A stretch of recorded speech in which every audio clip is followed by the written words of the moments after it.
Olá pessoal, tudo bem? Essa é a nossa aula de revisão da disciplina de informática do curso Técnico em Secretariado modalidade EAD. Eu fiz essa videoaula para a gente abordar os principais tópicos que a gente viu durante a disciplina, tá? A gente vai falar sobre cada uma das aulas que a gente teve até agora e no final a gente vai falar um pouco sobre a prova então, tá bom?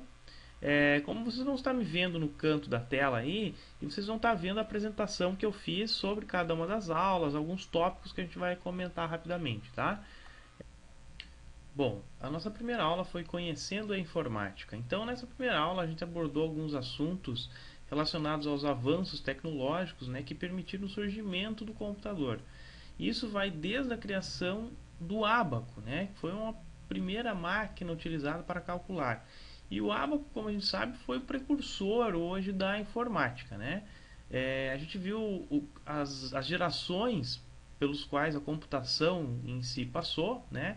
Percorrendo desde a primeira até a quinta geração, e o surgimento da informática, né? E citando alguns exemplos da aplicação da informática e do computador hoje no nosso cotidiano, tá? Nessa nossa primeira aula, então, a gente fez uma atividade prática também, identificando em nosso dia a dia onde os computadores auxiliam a nossa prática profissional, né? A gente sabe que hoje os computadores estão para além da prática profissional. A gente utiliza computadores para todos os segmentos, né? Não só para a prática profissional. Mas a nossa atividade foi tentar identificar algumas práticas profissionais que poderiam ser auxiliadas com o uso do computador, então, tá? Eu coloquei algumas imagens ilustrativas aqui na nossa apresentação para a gente conseguir fazer uma associação mais fácil com o que a gente leu lá na apostila, tá? Aqui não tem todo o material da apostila, só alguns tópicos sobre o que tem em cada um dos capítulos da apostila que a gente viu na disciplina, tá? Muito bem. Na segunda aula, pessoal, o computador, corpo e alma, a gente estudou então as diferenças entre hardware e software. Hoje essa é uma diferença primordial para a gente entender o funcionamento de um computador. A gente precisa ter essa definição bem clara, né? A diferença entre hardware e software. Então a gente também viu como o ser humano e o computador interagem entre si, tá? A gente viu os principais hardwares de um computador. Logo abaixo aqui coloquei algumas fotos sobre alguns hardwares, né? A fonte de alimentação, que é responsável então por mandar alimentação e energia, transformar energia alternada em energia contínua e alimentar o nosso computador, tá? Desde placa-mãe, então a gente viu, tem um tópico bem extenso sobre placa-mãe, que é hoje o equipamento, o componente eletrônico, então talvez o primordial, que é o que interliga todos os outros componentes de um computador, tá?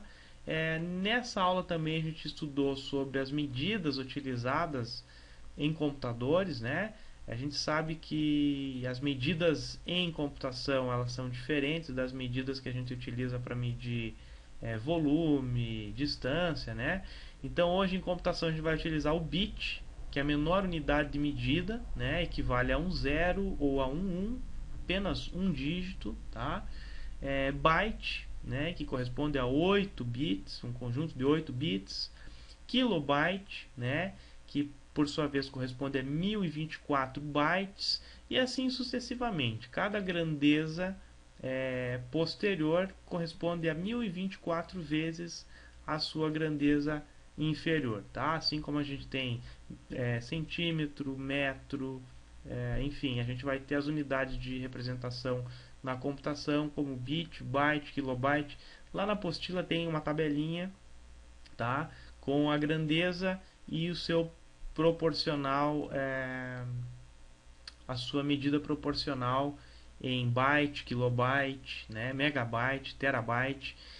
E lá na apostila também vai ter, para a gente conseguir identificar, né, o que é 1 mega, o que é 2 megabytes, né, quanto é isso, é pouco, isso é muito, né? Às vezes a gente não sabe, né? Ou eu tenho uma câmera que tem um cartão de 4 gigabytes. Mas e daí? O que é 4 gigabytes, né? Então, até para a gente tentar entender um pouco mais, eu propus para vocês uma atividade prática nessa aula, que é um pouco para conhecer o sistema que é utilizado na computação, né? Que é a atividade prática utilizando a tabela ASCII, tá?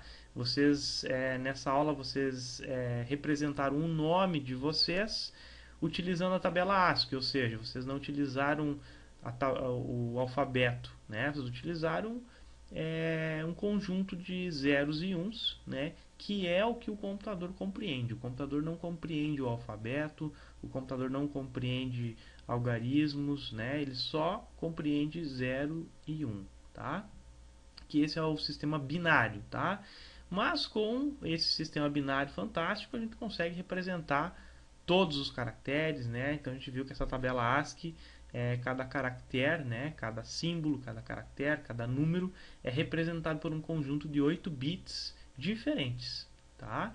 Então vocês conseguiram fazer ali na atividade prática a representação do nome de vocês em binário, tá?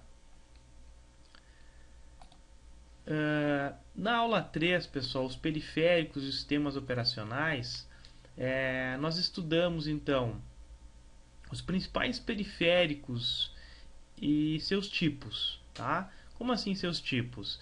A gente sabe que hoje os computadores eles possuem vários periféricos, tá?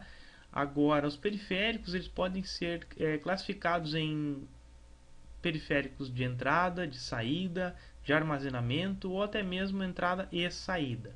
Tá? Principalmente a gente precisa ter uma definição sobre o que seja dispositivos de entrada e dispositivos de saída. Hoje um dispositivo de entrada, para ficar mais fácil a nossa compreensão, é todo dispositivo que permite que eu envie um dado ao computador. Por exemplo, o teclado é um dispositivo de entrada, tá? O monitor, por sua vez, é um dispositivo de saída, pois os dados são apresentados para o usuário em forma de imagem.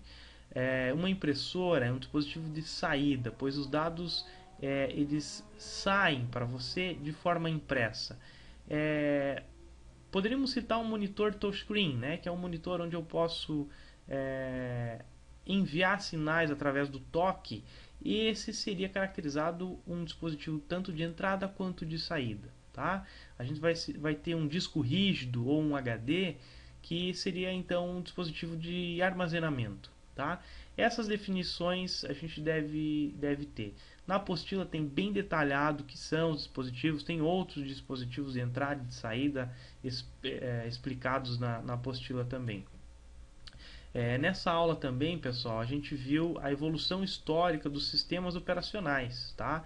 A gente conheceu, então, o que é um sistema operacional, então, as funcionalidades de um sistema operacional, né? Conhecer um pouco dos gerenciadores do sistema operacional, ou seja, como um sistema operacional funciona, ou o que é um sistema operacional, né? Então, a gente viu que um computador ele não funciona se ele não tiver um sistema operacional. Só o hardware do computador, ou seja, só as peças físicas, elas não fazem nada. A gente precisa de um software, tá? Nesse caso, esse software é um sistema operacional, tá? A gente não tem, por exemplo, como ter um computador apenas com o Word instalado, tá? Isso não é possível. Antes de a gente ter um software aplicativo, como é o caso do Microsoft Word, a gente precisa ter nesse computador um sistema operacional. Esse sistema vai ser responsável por controlar todos os dispositivos desse computador, tanto de entrada quanto de saída, e também gerenciar os programas que são instalados nesse computador, tá? Nessa aula também a gente reconheceu diversos sistemas operacionais, tá? Aqui na tela vocês vão ver que na parte inferior aqui eu coloquei alguns dos sistemas operacionais mais utilizados hoje no mercado, tá? A parte da esquerda aqui é relacionada a distribuições Linux muito utilizadas, tá? Essa parte aqui mais do meio são versões do Windows, tá? Também nessa videoaula eu pedi para vocês relatarem quais foram os sistemas operacionais que vocês já usaram, né? Então a grande maioria utiliza sistemas operacionais Windows, tá? Mas é interessante a gente saber que tanto Windows quanto Linux, ou até mesmo o nosso querido Android, que hoje está presente nos nossos celulares, né? Ou o nosso Mac, nosso iPhone, todos esses dispositivos eles possuem um sistema operacional. desde o nosso smartphone, nosso notebook, nosso computador de mesa. Todos esses dispositivos eles possuem um sistema operacional que vai ser responsável por gerenciar e controlar o nosso computador, tá? Então eu vi que alguns responderam que já utilizaram, muitos utilizaram mais de uma versão do Windows, né? Alguns ali eu vi que utilizaram já o Linux, né? Assim como não como trabalho, mas esporadicamente, tá? Então, essas são as versões dos principais sistemas operacionais. Existem outras? Existem. Existem milhares de distribuições, Linux principalmente, tá? A cada dia surgem versões e distribuições novas, tá? Essas que eu coloquei aqui são as distribuições mais usuais, tá?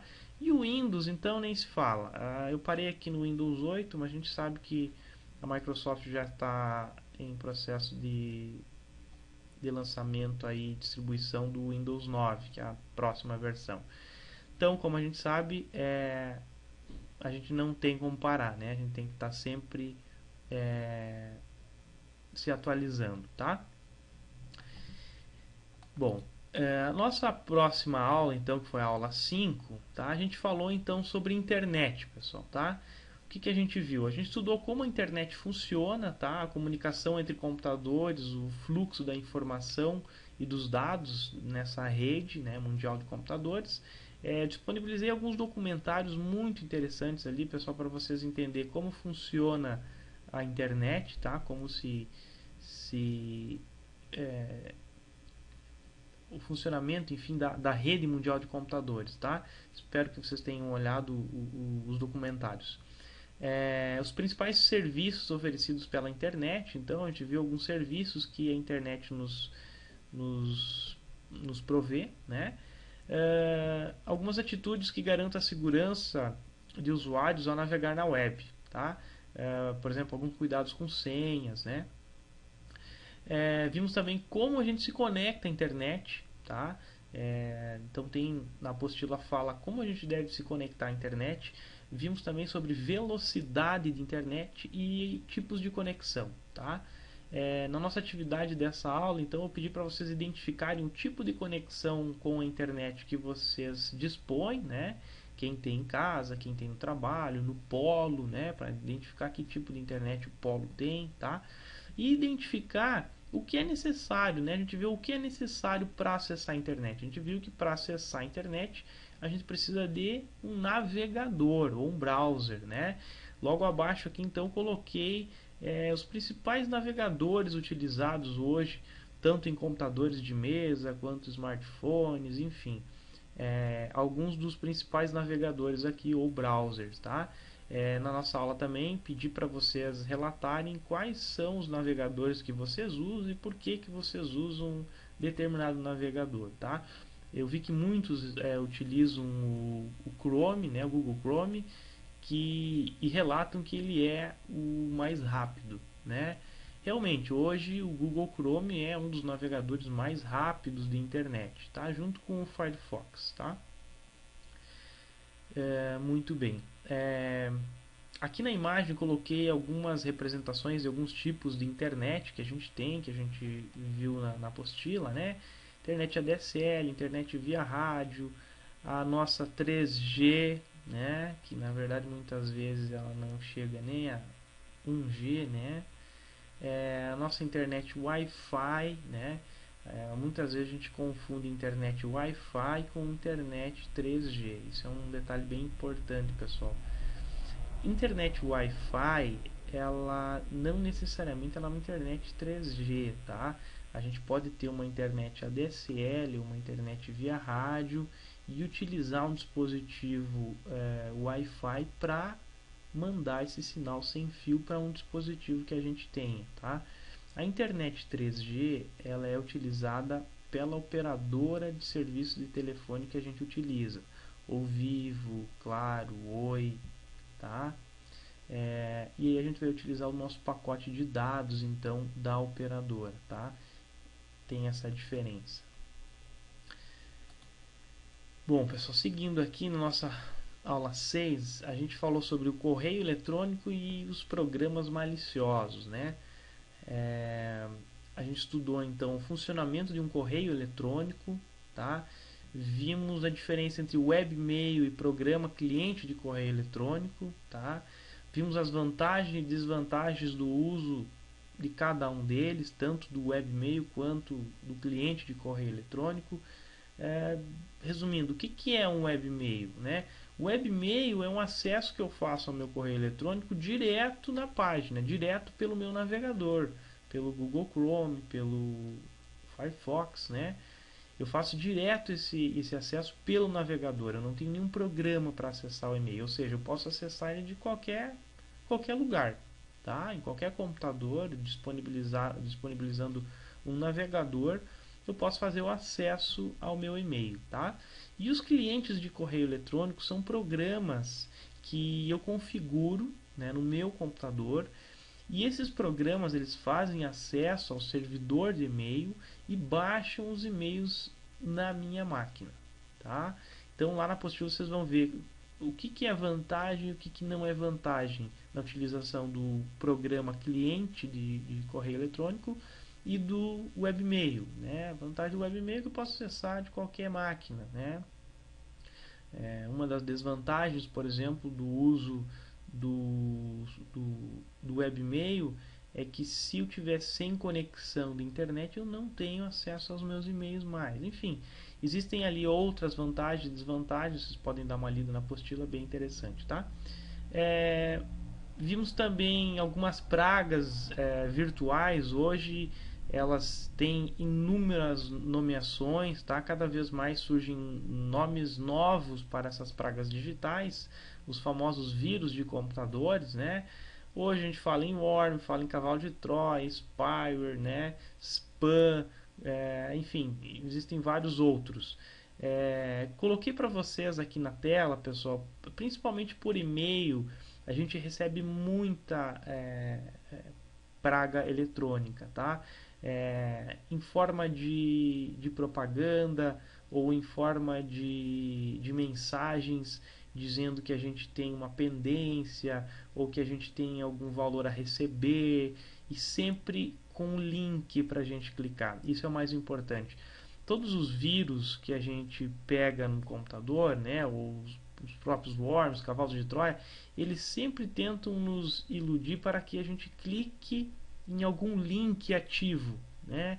E esse link ativo ele vai fazer com que uma dessas pragas seja instalada no nosso computador. E muitas vezes a gente clica naquele link e não acontece nada, a gente não vê nada, né? Mas por trás ele conseguiu instalar um script, alguma coisa no seu computador, e na próxima vez que você desligar e ligar o computador ele vai se ativar, né? Então por isso que muitas vezes assim, o pessoal diz assim: eu usei o computador ontem, estava normal e hoje não está funcionando. Os vírus eles não agem imediatamente, tá? Tanto o vírus quanto o worm, cavalos de Troia, eles geram pequenos scripts e se escondem no registro, e eles já são programados, né, para serem ativados depois de um determinado tempo, tá? Então, vírus nas redes sociais também é muito comum, propagandas de perca de peso, né? Em sites, às vezes algumas propagandas dizendo anúncios de você foi sorteado, enfim. Nunca confiem nessas coisas muito fáceis da internet, tá? Alguém vai perguntar: tem como não cair nesses vírus, nessas pragas virtuais? Às vezes não, às vezes a gente clica ali sem querer, tá? A gente tem que ter sim um antivírus no computador, sempre bem atualizado, né? E ter um cuidado, né? Quando a gente usa o computador, só nós usamos o computador, é mais fácil a gente identificar o que a gente fez ontem, o que a gente clicou, o que a gente acessou. Agora, computadores públicos ou computadores onde mais de uma pessoa acessam, essa é mais difícil a gente saber o que a outra pessoa, o outro usuário fez no computador, se ele clicou em alguma coisa, se ele instalou algum programa, algum spyware foi instalado junto, tá? Então, quando a gente tem um acesso único ao computador, ou seja, esse computador é meu, só eu acesso, geralmente eu conheço os passos que eu dei ontem, né? Fugindo um pouquinho sobre as pragas virtuais, que se a gente for falar de pragas virtuais, vírus e outras outras pragas, a gente falaria um dia inteiro. Sobre correio eletrônico, que é o principal da nossa aula, eu sugeri para a nossa atividade prática para vocês utilizarem o correio eletrônico. Eu coloquei lá no fórum para vocês utilizar o correio eletrônico de forma formal, ou seja, coloquei 3 opções lá de endereçamento de um correio eletrônico e pedi para vocês endereçarem um e-mail, né, com algum pedido, alguma sugestão de forma formal. Como a gente está fazendo um curso de técnica em secretariado, a gente deve saber que o correio eletrônico é a nossa caixa postal. Então a gente não usa o correio eletrônico como a gente usa um WhatsApp, por exemplo, ou uma rede social, né? A gente não engole palavras, a gente tenta ser o mais formal possível, né? Desde um pedido de emprego, um pedido de explicações, ou enfim, tá? Um pedido de sugestão, né? Ou alguma coisa nesse gênero. A gente sempre tenta ser o mais formal possível. Então sugeri ali na nossa atividade prática sobre correio eletrônico que a gente elaborasse então algum e-mail fazendo uma sugestão, um pedido, enfim, vocês fizeram ali. Foi muito bacana a atividade, tá? Ainda sobre correio eletrônico, pessoal, na apostila tem os principais correios eletrônicos gratuitos existentes hoje, tá? Eu sei que a grande maioria possui correio eletrônico, né? Existem hoje Yahoo, Gmail, né?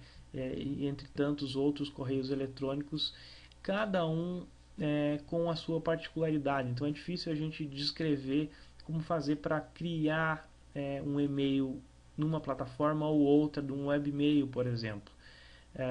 Mas os princípios básicos de escrever e-mail, anexar e-mail, remetente, assunto, né? Esses são os mesmos independente do webmail utilizado, tá?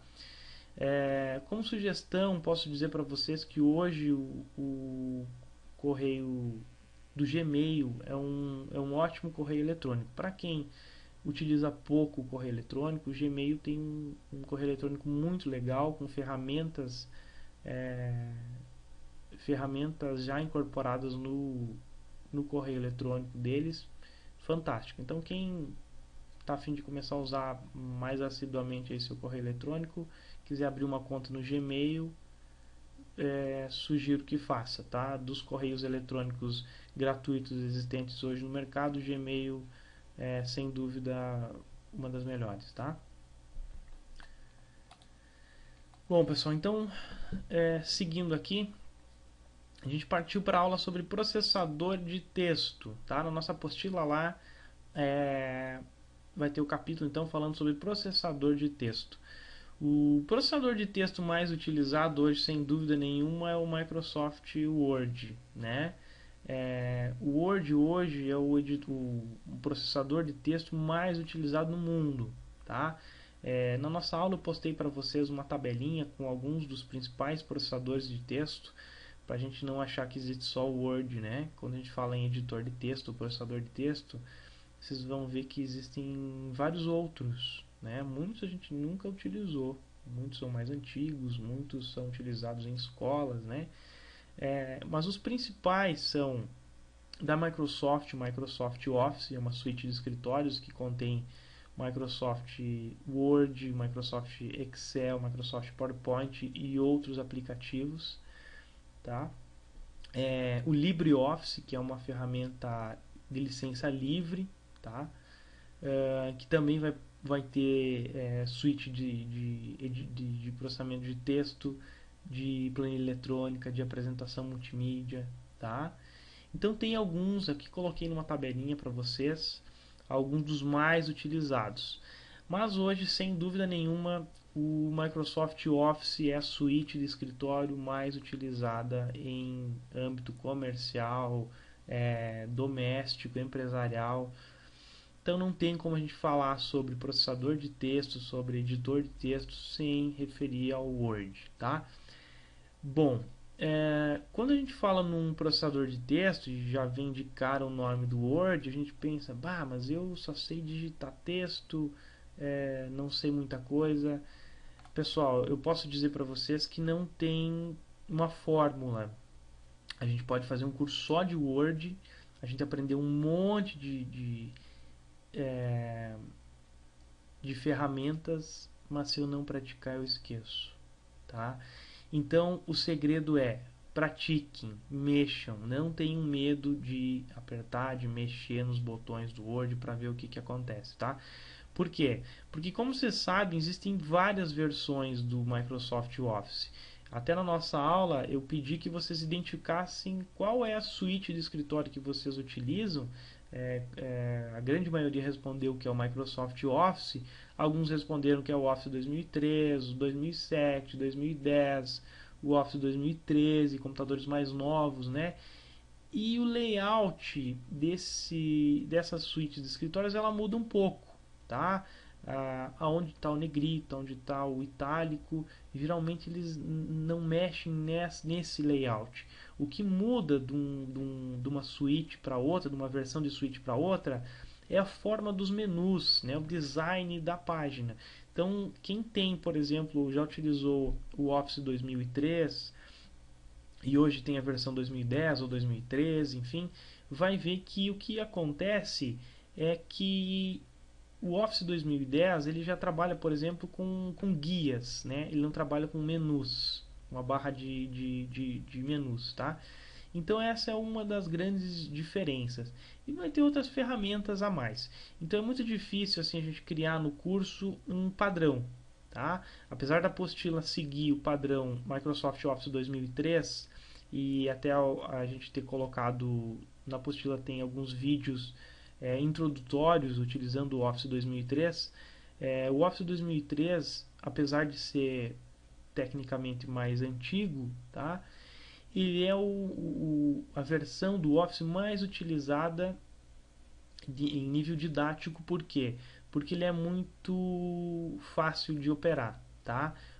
Ele tem menos opções, por exemplo, do que um Office 2010, mas ele faz praticamente a mesma coisa, tá? As opções mais avançadas presentes no Office 2010 não fazem com que o Office 2003, por exemplo, não possa ser utilizado para edição e processamento de texto, tá?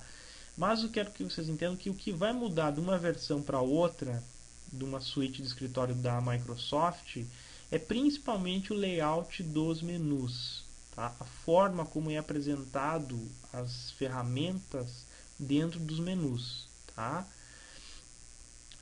Uma coisa muito importante também para dizer para vocês é que o Microsoft Office, a partir da versão 2007, superior a 2007, a extensão dos arquivos ela tem a extensão docx, tá? Enquanto que a versão 2003, 2000 do Microsoft Office possuía a extensão .doc, tá? Eles acrescentaram uma letra a mais à extensão do arquivo.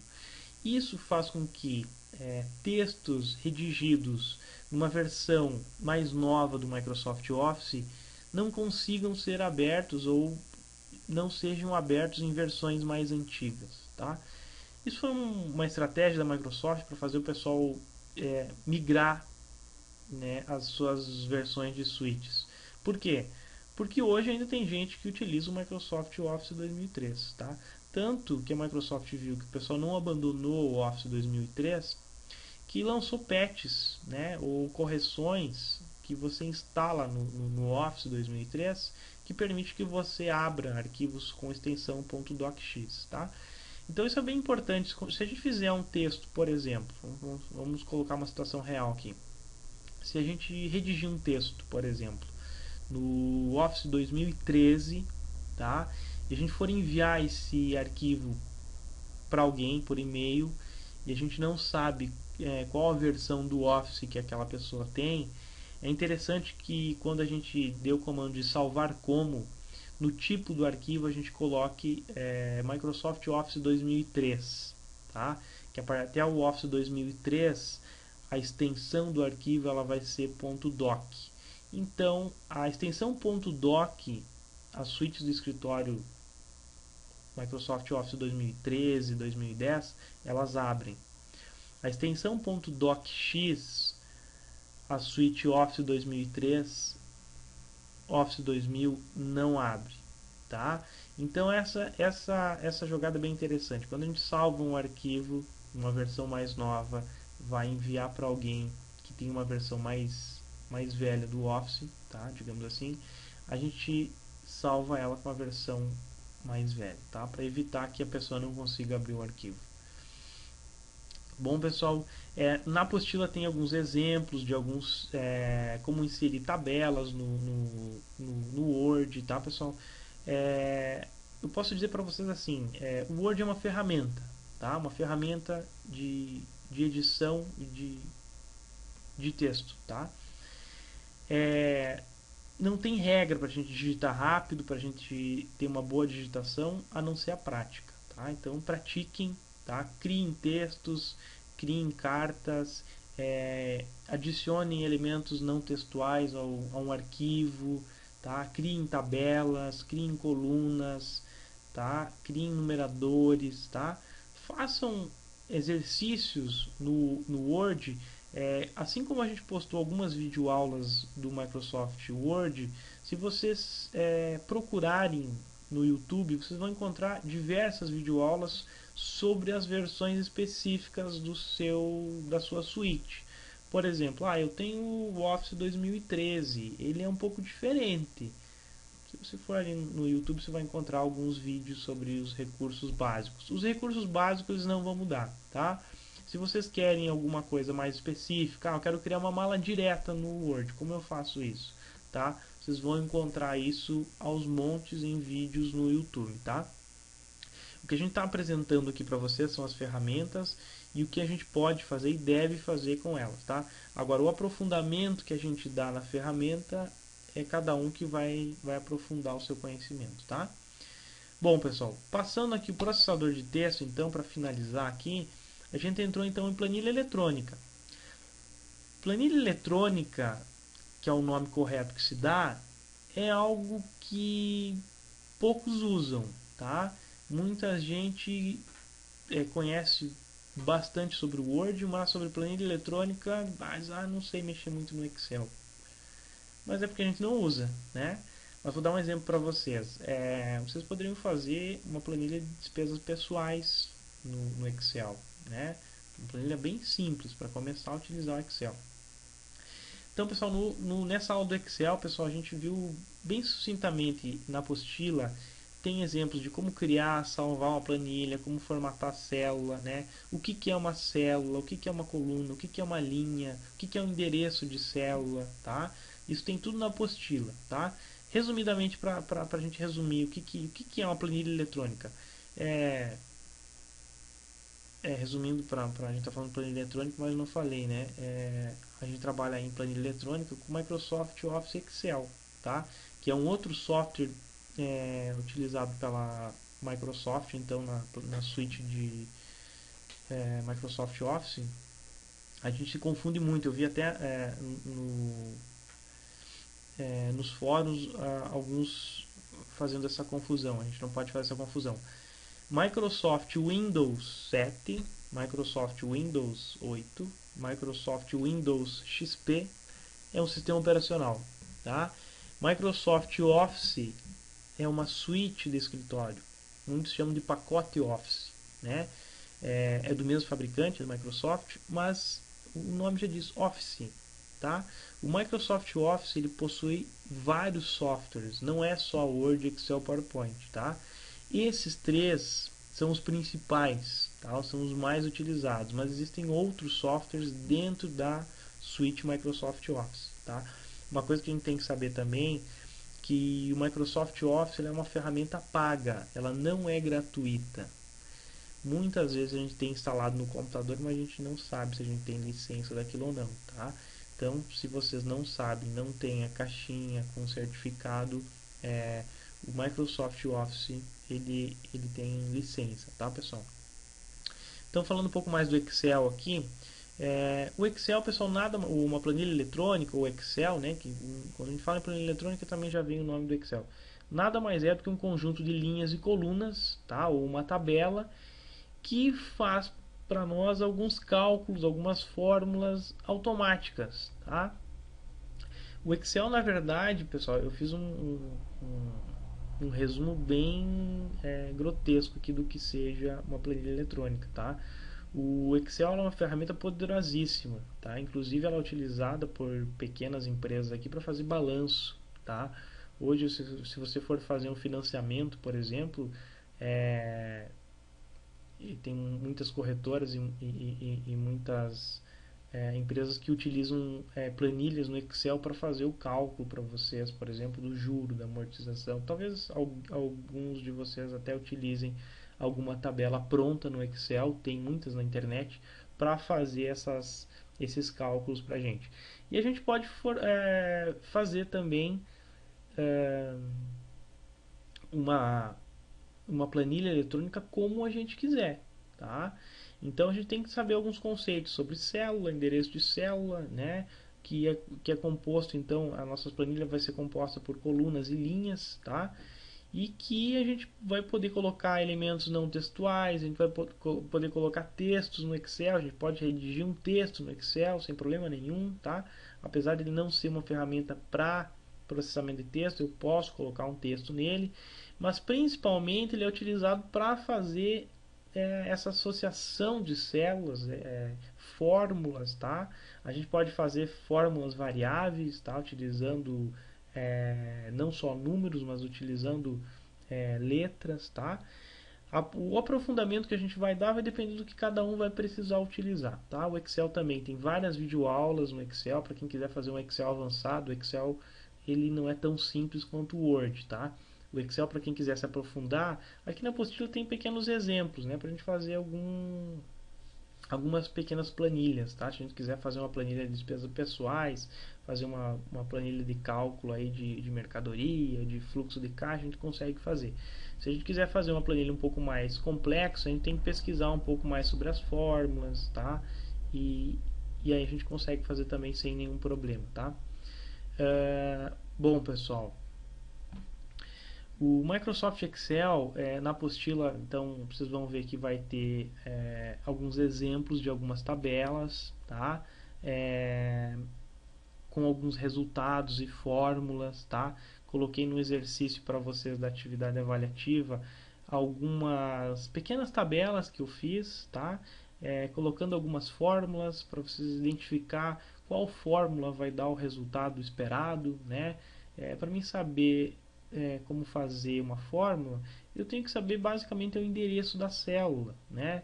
Por exemplo, a célula B, né? B1, ela vai estar na coluna B, na linha 1, tá? Esse é o endereço dessa célula, né? E com o endereço de células eu consigo fazer as fórmulas que eu quero, colocar os valores no lugar onde eu quiser, tá? Então tem lá na apostila também bem explicadinho para vocês, pessoal, tá? Qualquer dúvida, pessoal, que vocês tiverem, a gente vai estar sanando essas dúvidas assim mais pessoais no chat que a gente vai fazer, tá? Finalizando então, pessoal, a nossa suíte de escritório, na nossa apostila vai falar um pouco sobre outro aplicativo do Microsoft Office, que é o Microsoft PowerPoint, tá? É um aplicativo de software de apresentação muito utilizado então para fazer aplicação multimídia, né? Apresentação multimídia, desculpa, tá? Então na apostila vocês vão ver ali como criar, visualizar, imprimir slides, né? Como alterar o layout e design dos slides, tá? Como adicionar imagens, gráficos, hiperlinks, áudios. Eu posso fazer uma apresentação multimídia colocando vídeos, colocando sons, tá? Ele é bem dinâmico, tá? Tem duas videoaulas ali também com as ferramentas básicas do PowerPoint, pessoal, tá?